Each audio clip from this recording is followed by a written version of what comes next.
बिस्मिल्लाहिर्रहमानिर्रहीम। अस्सलाम वालेकुम। मैं सर असगर। आज मैंने जो है कुछ एमसीक्यू लेकर आया हूँ जो कि अक्सर टेस्ट में जो है वो सवाल आते रहते हैं इस तरह के। ठीक है, तो चलते हैं आपने फर्स्ट एमसीक्यू की तरफ। Which algebraic expression is not a polynomial. ये जो है कह रहा है कि अलजेब्रिक एक्सप्रेशन जो पोलिनोमियल नहीं है। सही है ना। हर आप जो भी लिखेंगे ना जिसमें भी एक्स हो वाई हो तो वो अलजेब्रिक एक्सप्रेशन कहलाती है। सही है। अगर एक्स वाई का पावर जो हो वो होल नंबर में हो तो वो पोलिनोमियल में कहलाता है।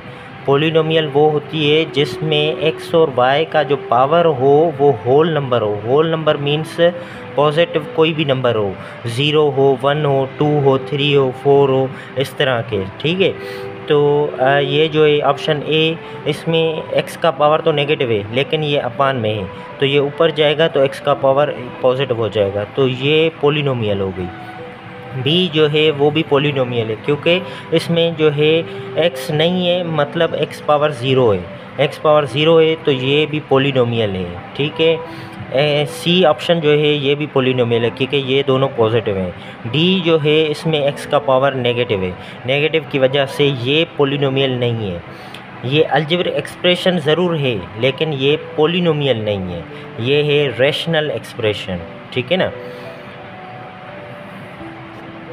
जी। नेक्स्ट क्वेश्चन की तरफ चलते हैं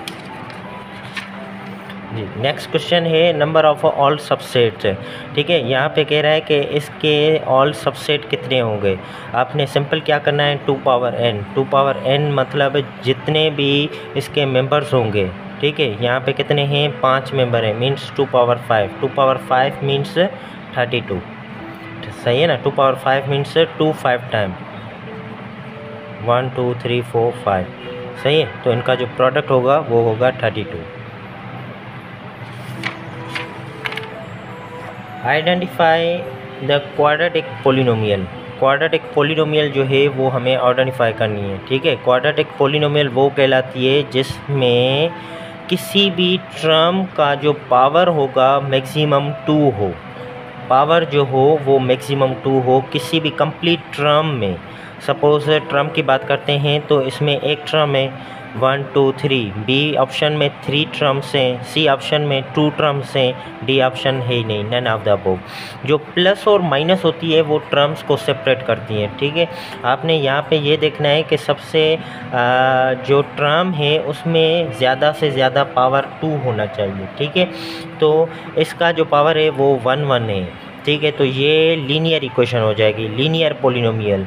ये है इसमें 2 पावर है, इधर 3 पावर हो गया, 2 इसका 1 इसका। ठीक है, ये हो गया 3 पावर।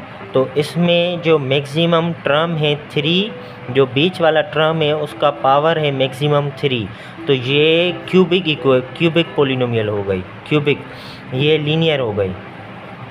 और इसमें एक ही टर्म में 2 वेरिएबल हैं, एक्स और वाई। एक्स एक पावर एक्स का, एक पावर वाई का। ठीक है, तो ये हमारी हो गई क्वाड्रेटिक इक्वेशन। नेक्स्ट क्वेश्चन की तरफ चलते हैं।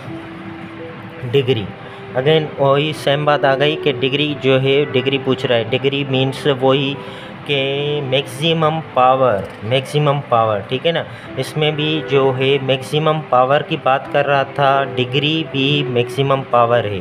एक टर्म में मैक्सिमम पावर कितना है, एक टर्म में, ये एक पोलिनोमियल है।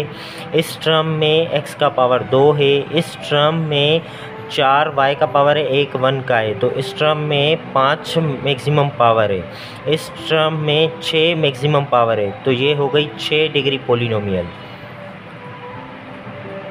ठीक है, चलते हैं नेक्स्ट क्वेश्चन की तरफ। The area of square field is this, find the length. Area कह रहा है कि एरिया इतनी है, उसकी जो है हमें लेंथ फाइंड करनी है। एरिया होता क्या है, स्क्वायर फील्ड में ये भी लेंथ हो गई, ये भी लेंथ हो गई, मीन्स दोनों इक्वल हो गए। और एरिया के कह लेते हैं ये अंदर वाला हिस्सा। सही है ना। अगर आप साइडों की बात करेंगे तो वो होगा पेरीमीटर। यहाँ पे अंदर वाले एरिया की बात कर रही है तो आपका फार्मूला क्या होगा, L²। ठीक है, तो यहाँ पे ये वैल्यू गिवन है। अगर यहाँ पे 0 0 होते तो हमारा ये ऑप्शन होता। अगर यहाँ पे 0 0 है ही नहीं तो C और B तो ऑप्शन ही नहीं है। यहाँ पे अभी आपने देखना है कि टोटल वैल्यूज़ में डिजिट कितने हैं, 2 4 6 डिजिट हैं, तो 2 का जो आंसर होगा वो तो होगा ही नहीं। यही ऑप्शन बचा डी, तो डी करेक्ट है। ठीक है, चलें इसको वेरीफाई करते हैं। ये मैंने आपको सिर्फ डायरेक्ट बताने के लिए कहा, ये ऑप्शंस गिवन थे। आपने क्या करना है, इसका स्क्वायर रूट फाइंड करना है। स्क्वायर रूट फाइंड करने के लिए ये आसान तरीका है, या तो आप फैक्टर के ज़रिए भी निकाल सकते हैं, ये डिवीजन मेथड के ज़रिए।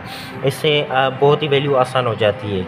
वही टेबल यूज़ करेंगे जिससे हम सेम टेबल को मल्टीप्लाई करें। 6 6 36, सब्ट्रैक्ट करेंगे, 6 यहाँ पे लिखेंगे, 3 बच्चा, नेक्स्ट पेयर को नीचे लाएंगे, ये हो गया 12।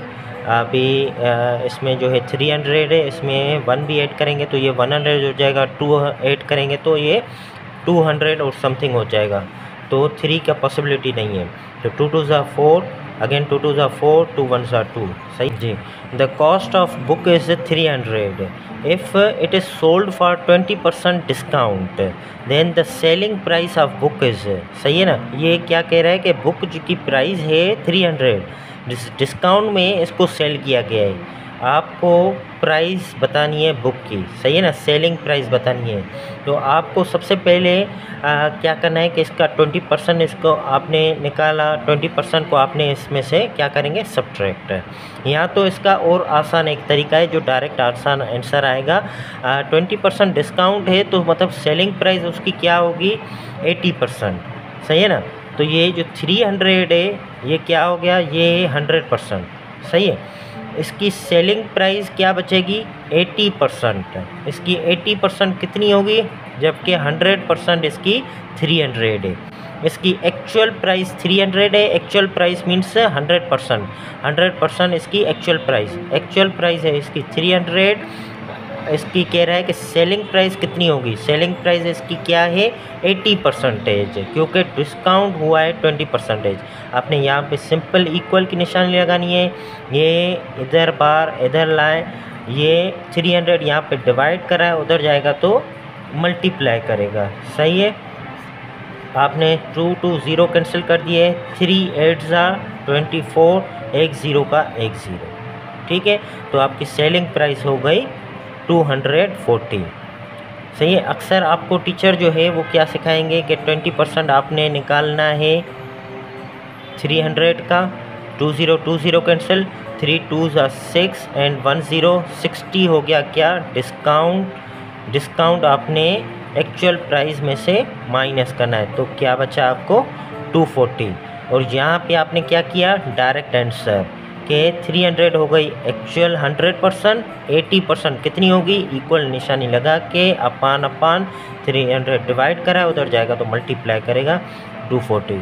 सही है ना, ये आपकी वैल्यू जो है वो आसान गिवन है। अगर यहाँ पे कोई टिपिकल वैल्यू होती, कोई बड़ी वैल्यू होती तो ये करना आपके लिए मुश्किल हो जाता। ठीक है जी, नेक्स्ट क्वेश्चन की तरफ चलते हैं। अच्छा, ये कह रहा है कि ये 705 जो है वो 8 बेस में गिवन है, इसको आपने 10 बेस में करना है। सही है, तो 805 को 8% है, 8 बेस में गिवन है, ऑक्टल बेस में गिवन है। तो आपने क्या करना है, इसको हर डिजिट को 8 के साथ मल्टीप्लाई करना है, उसके बाद 8 का पावर देना है, 0 से 1 2। सही है, 0 का पावर किसी के भी 1 के बराबर होता है, और ये 8 के बराबर, लेकिन 0 के साथ मल्टीप्लाई करेगा तो 0 ही हो जाएगा। लेकिन 8 का स्क्वायर जो है 64 को 7 के साथ मल्टीप्लाई, ये हो गया 5, ये 0, और 7 4 सा 28 एंड 7 6 सा 42 प्लस 4 44 में से 5 प्लस करेंगे 453, सो डी इज़ करेक्ट। ठीक है, अगर ये क्वेश्चन होता कि डेसिमल में गिवन होता और आपको ऑक्टल में करना होता, तो आपको सपोज़ यही वैल्यू होती, तो आपने क्या करना होता, 8 के साथ डिवाइड करना होता। यहाँ पे आपने मल्टीप्लाई किया, यहाँ पे आप क्या करते, डिवाइड करते 8 की टेबल के साथ। 8 5 ज़ा 40, 5 इधर, 8 6 ज़ा 48। ठीक है, क्या रिमाइंडर बचा? 7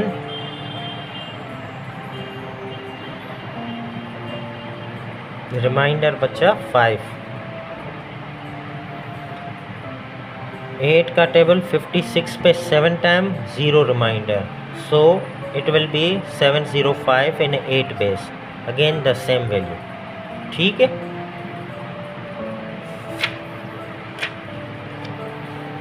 कह रहा है 1000 का क्यूब।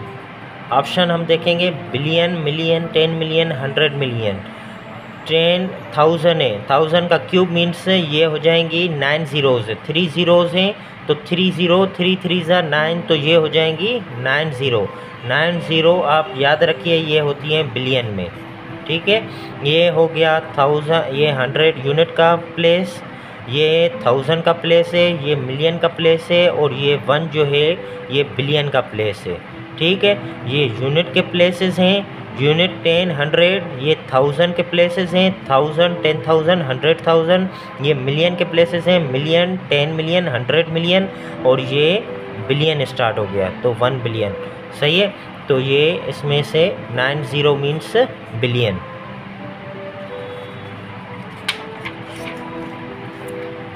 ज़ीरो 0.4 का क्यूब निकालना है। सही है, 0.4 का मतलब आपने क्या करना है, क्यूब निकालना है, मीन्स 3 टाइम आपने लिखा। सही है, तो आपने ये नोट करना है कि कितनी बार पॉइंट को मूव किया गया है। 1 टाइम, 2 टाइम, 3 टाइम मूव किया गया है। आपने आंसर में भी 3 टाइम का रखना है। 4 4 ज़ा 16, 16 4 ज़ा 64। सही है, तो 1 0 लगा के पॉइंट देनी है। सही है, तो कितने पॉइंट में हो गए? 1 2 3। सही है, तो ये आपका ये ऑप्शन सी जो है वो करेक्ट हो गया। अगर सपोज़ ऐसी कोई वैल्यू हो तो 0.0005 मल्टीप्लाई 0.0002। सही है, अगर सपोज़ इस तरह की वैल्यू है तो आपने क्या करना है, पॉइंट को मूव देखना है। पॉइंट कितने डिजिट के बाद है? 1 2 3 4, यहाँ पे 4 है, और यहाँ पे 1 2 3 4, अगेन यहाँ पे भी 4 है, तो 4 4 को आपने प्लस करना है, तो प्लस हो गया 8। 8 आपने डिजिट्स जो है वो रखने हैं पॉइंट के बाद। 2 5 ज़ा 10, ये हो गया 10, और यहाँ पे 8 0 मीन्स 2 ये हो गए, बाकी 6 0 देने, 1 2 3 4 5 6, और ये एक्स्ट्रा जो ज़ीरो होता है ये ऐसे ही होता है। सही है ना, ये काम का नहीं होता, ये इसलिए होता है कि ताकि पॉइंट जो है वो शो हो, दिखाई दे। 1 2 3 4 5 6 7 8, ये 8 ज़ीरोज़ हो गए। या तो ये आंसर होगा, या तो ये लास्ट वाला जो ज़ीरो है वो भी काउंट नहीं होता। 0.1 2 3 4 5 6 और ये 1, तो ये आंसर होगा इसका। ठीक है, इन दोनों का यही आंसर। चलते हैं नेक्स्ट क्वेश्चन की तरफ।